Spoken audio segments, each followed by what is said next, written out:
Assalamualaikum warahmatullahi wabarakatuh. Perkenalkan, nama saya Wildan Fauzan dan teman saya Rifki Nurwidianto. Di sini kami akan menjelaskan tentang RAD atau Rapid Application Development. Apa itu RAD? Metode pengembangan perangkat lunak RAD atau Rapid Application Development adalah sebuah proses pengembangan perangkat lunak yang menekankan siklus pengembangan dengan waktu yang singkat.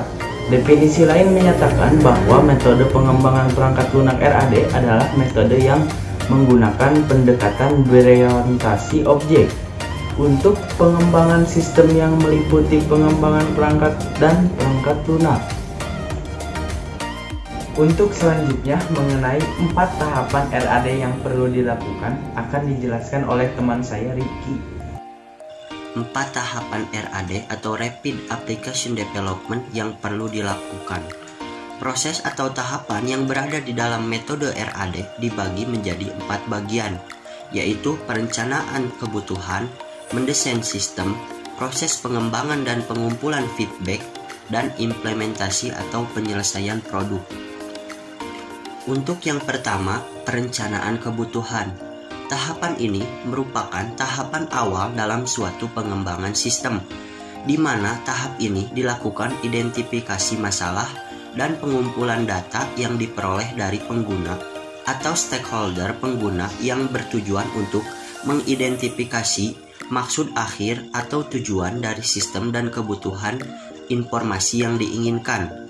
Pada tahap ini, keterlibatan kedua belah pihak sangatlah penting dalam mengidentifikasi kebutuhan untuk pengembangan suatu sistem. Yang kedua yaitu desain sistem. Di dalam tahapan desain sistem, keaktifan pengguna yang terlibat sangatlah penting untuk mencapai tujuan, karena pada tahapan ini dilakukan proses desain dan proses perbaikan desain secara berulang-ulang. Apabila masih terdapat ketidaksesuaian desain terhadap kebutuhan pengguna yang telah diidentifikasi pada tahapan sebelumnya, luaran dari tahapan ini adalah spesifikasi software yang meliputi organisasi di dalam sistem secara umum, struktur data, dan lain-lain. Untuk tahapan yang ketiga yaitu proses pengembangan dan pengumpulan feedback. Pada tahapan ini, sistem yang telah dibuat dan disepakati diubah ke dalam bentuk aplikasi versi beta sampai dengan versi final. Pada tahapan ini, juga programmer harus terus-menerus melakukan kegiatan pengembangan dan integrasi dengan bagian-bagian lainnya, sampai terus mempertimbangkan feedback dari pengguna atau klien. Jika proses berjalan lancar, maka dapat berlanjut ke tahapan berikutnya, sehingga jika aplikasi yang dikembangkan belum menjawab kebutuhan programmer, akan kembali ke tahapan desain sistem. Untuk tahapan yang terakhir yaitu implementasi atau penyelesaian produk. Tahapan ini merupakan tahapan di mana programmer menerapkan desain dari suatu sistem yang telah disetujui pada tahapan sebelumnya. Sebelum sistem diterapkan, terlebih dahulu dilakukan proses pengujian terhadap program untuk mendeteksi kesalahan yang ada pada sistem yang dikembangkan. Pada tahap ini biasanya memberikan tanggapan akan sistem yang sudah dibuat dan mendapatkan persetujuan mengenai sistem tersebut. Untuk selanjutnya mengenai kelebihan dan kekurangan metode RAD akan dijelaskan oleh teman saya yaitu Wildan Fauzan. Kelebihan dan kekurangan RAD. Sebagai salah satu metode dalam bentuk pengembangan perangkat lunak, RAD tentu memiliki beberapa kekurangan dan kelebihan. Untuk kelebihan, 1. Dapat menggunakan kembali komponen yang ada. 2. Integritas proses yang lebih cepat dan efektif. 3. Penyesuaian kebutuhan dan keinginan user menjadi lebih mudah. 4. Memperkecil kemungkinan kesalahan atau error. Selanjutnya, untuk kekurangannya adalah 1. Memerlukan kolaborasi tim yang kuat dan memadai. 2. Memerlukan komitmen yang kuat antara pengembang dan stakeholder. 3. Hanya cocok diterapkan untuk proyek kecil dan memiliki waktu pengerjaan yang singkat. 4.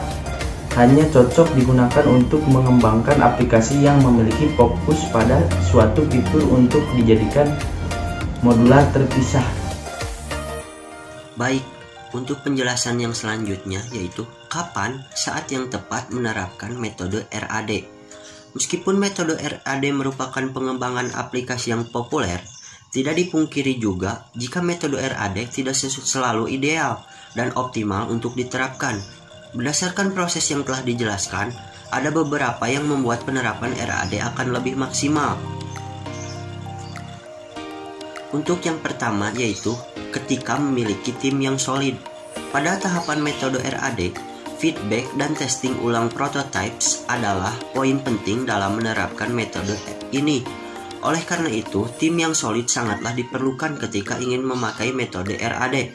Tim yang dimaksud bukan hanya tim internal dalam pengembangan sistem, akan tetapi pengguna yang terlibat, testing aplikasi, serta anggota lain, dan juga stakeholder yang terlibat dalam pengembangan aplikasi atau sistem.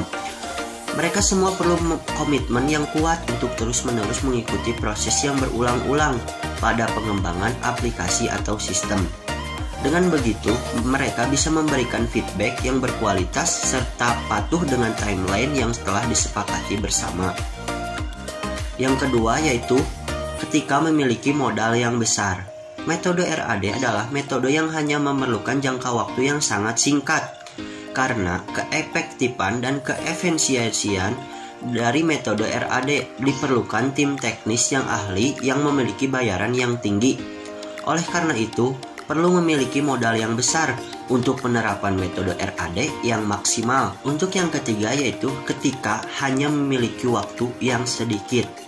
Metode pengembangan aplikasi RAD sangatlah cocok diterapkan ketika proyek pengembangan aplikasi atau sistem yang diambil memiliki batasan waktu yang pendek. Metode ini tidak menghabiskan banyak waktu di tahap perencanaan. Sebaiknya proses pengembangan aplikasi bisa berjalan fleksibel dan sesuai kebutuhan. Ditambah lagi, pada proses testing dan feedback yang intens membuat aplikasi yang dihasilkan lebih stabil. Sekian penjelasan dari kelompok kami. Mohon maaf bila ada kesalahan kata atau ucapan. Wassalamualaikum warahmatullahi wabarakatuh.